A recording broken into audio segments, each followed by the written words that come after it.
નજર કરીએ સુપરફાસ્ટ સમાચાર પર। બીઝેડ ગ્રુપની પોન્ઝી સ્કીમમાં તપાસ તેજ કરવામાં આવી છે। 6,000 કરોડના કૌભાંડના સૂત્રધારને શોધવા કવાયત।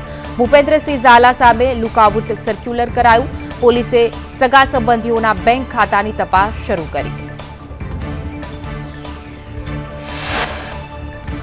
બીઝેડ ગ્રુપની પોન્ઝી સ્કીમમાં તપાસનો ધમધમાટ। વ્યાપાર ભવનમાં ઓફિસથી કૌભાંડની શરૂઆત। હિંમતનગરમાં આવી છે બીઝેડ ગ્રુપની ઓફિસ। સીઆઈડી ક્રાઇમની અલગ અલગ ઓફિસમાં તપાસ।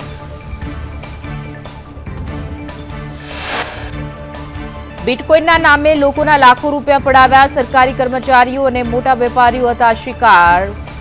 વર્ગ બતાવવા બીજેપીમાં જોડાઈ કાર્યક્રમમાં રહેતો હાજર। હાલમાં બીઝેડ ગ્રુપના સીઈઓ ભૂપેન્દ્રસિંહ ઝાલા છે ફરાર। ઉત્તર ગુજરાત બાદ સૌરાષ્ટ્રમાં બીઝેડ ગ્રુપનું કનેક્શન। અમરેલીના રાજુલામાં બીઝેડ ગ્રુપની પણ ઓફિસ। રાજુલાના નારાયણ કોમ્પ્લેક્સમાં બીઝેડ ગ્રુપની ઓફિસ આવેલી છે। સીઆઈડી ક્રાઇમ બ્રાન્ચ રાજુલામાં પણ કરી શકે છે તપાસ। ખ્યાતિ હોસ્પિટલ કાર્ડમાં કમિશન મુદ્દે તપાસ થશે। ખ્યાતિ કાર્ડમાં ડોક્ટર, સરપંચો, એજન્ટ, પીએમજેવાય યોજનાના અધિકારી અને કર્મચારીઓ સામે પણ થશે તપાસ। ક્લેમ પાસ કરાવવા અધિકારીઓ પણ લીધા નાણાં। મહેસાણામાં સંદેશ ન્યૂઝના અહેવાલની અસર। આરોગ્ય વિભાગે શારદા સાર્વજનિક હોસ્પિટલને નોટિસ ફટકારી માંગ્યો ખુલાસો। જોરણ ગામમાં ખ્યાતિ હોસ્પિટલે યોજ્યો હતો કેમ્પ બાદ ઓપરેશનના 3 મહિનામાં એકનું મોત નીપજ્યું હતું।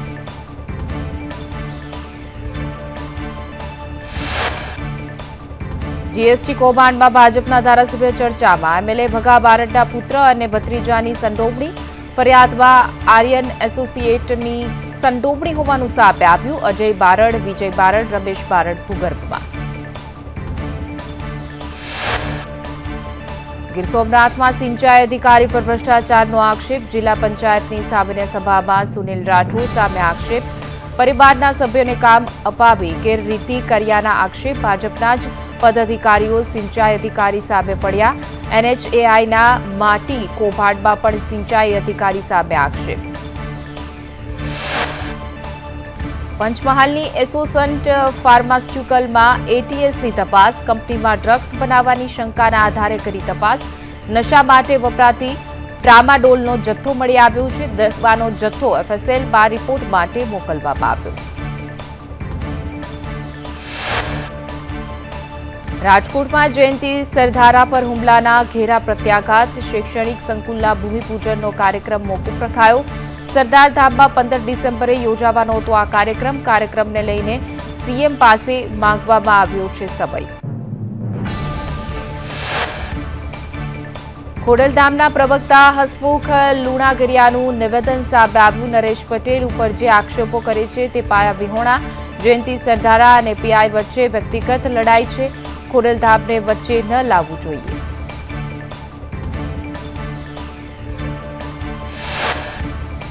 રાજકોટમાં વગડ ચોકડી પાસે પાણીની પાઇપલાઇનમાં ભંગાણ થયું।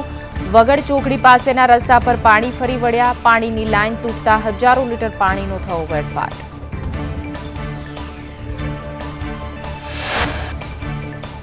રાજકોટમાં જન્મ મરણની નોંધણી બંધ થતા હાલાકી। નોંધણી માટેનું સર્વર બંધ હોવાથી મુશ્કેલી। 2 દિવસ ધક્કા બાદ હવે તંત્રએ બોર્ડ મારીને કરી જાહેરાત। જન્મ મરણ નોંધણી અનિશ્ચિત મુદ્દત સુધી રહેશે બંધ। સુરતના શિક્ષક સંજય પટેલને કરાયા છે સસ્પેન્ડ। આ અંગે શિક્ષણ મંત્રી પ્રફુલ્લ પાનસરિયાએ કહ્યું કે સંજય પટેલ દુબઈમાં વેપાર કરે છે। પોતાના સ્વાસ્થ્ય માટે આ પ્રકારનું કૃત્ય કર્યું। રજાનો પગાર લીધો હશે તો તે પણ વસૂલાશે। આવા શિક્ષકોને બરતરફ કરવા માટે પણ આદેશ। ભાવનગરના અલંગમાં ડિમોલેશનને લઈને પરપ્રાંતીય શ્રમિકોમાં રોષ જોવા મળ્યો। ગેરકાયદે ખોલીઓ પાડાવવા માટે અપાઈ નોટિસ। ગેરકાયદે ખોલીઓમાં શ્રમિકો રહે છે ભાડાથી।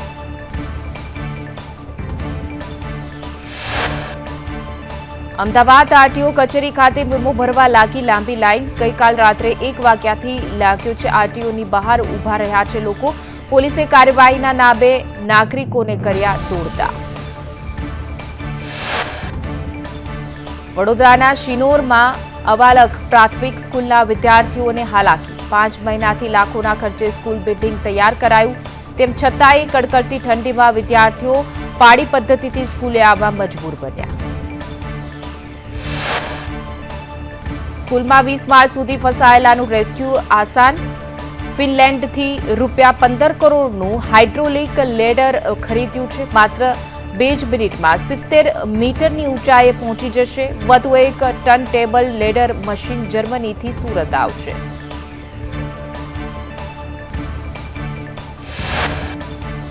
કેન્દ્રીય ટેક્સટાઇલ મંત્રી ગિરિરાજસિંહે સુરતની મુલાકાતે કેન્દ્ર અને રાજ્ય સરકારના અધિકારીઓ સાથે બેઠક કરશે. ચેમ્બર, પીઆસબી સહિતના સંગઠનોની બાદબાકી.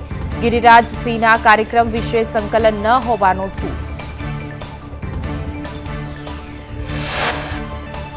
સુરતમાં પાંડેસરાની બોગસ હોસ્પિટલ મુદ્દે તપાસ તેજ. 3 સંચાલકોને આધાર પુરાવા સાથે હાજર રહેવા અલ્ટિમેટમ. બોગસ ડોક્ટરો જનસેવા હોસ્પિટલ ચલાવતા હતા. ધોરાજીમાં શાક માર્કેટ બન્યું અસામાજિક તત્વોનો અડ્ડો. 8 વર્ષ પહેલા બનેલું શાક માર્કેટનું આધુનિક બિલ્ડિંગ વેપારીઓને સોંપાયું નથી. શાક માર્કેટ મુદ્દે 2 જૂથ વચ્ચે ખેંચતાણથી હોવાનો દાવો. અમદાવાદ સિવિલમાં 3 દિવસમાં 562 આલ્કોહોલ ટેસ્ટ થયા. મોડી રાત સુધી ચાલ્યા શહેરીજનોના આલ્કોહોલ ટેસ્ટ. 5 ડોક્ટરની ટીમ આલ્કોહોલ ટેસ્ટ માટે સ્ટેન્ડ બાય. સતત ત્રીજા દિવસે અમદાવાદ પોલીસનું નાઇટ કોમ્બિંગ. વધતી ગુનાખોરીને ડામવા હવે રહીને પોલીસ જાગી છે. જેસીપી નીરજ બડગુજર પણ હાજર રહ્યા હતા.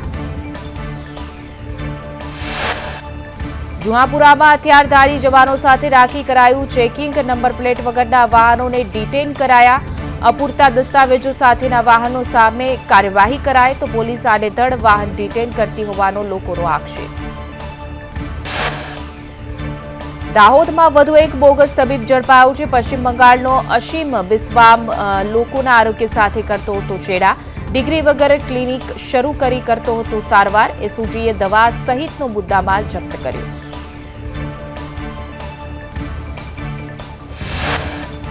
સિદ્ધપુરમાં મકાનમાં આગથી 2 લોકોના મોત થયા. ઘરમાં આગ લાગતા ગુંગળામણથી 2 લોકોના મૃત્યુ થયા. અન્ય એકને ગંભીર હાલતમાં હોસ્પિટલ ખસેડાયો. ઘરમાં આગ લાગવા પાછળનું કારણ હજુ અકબંધ.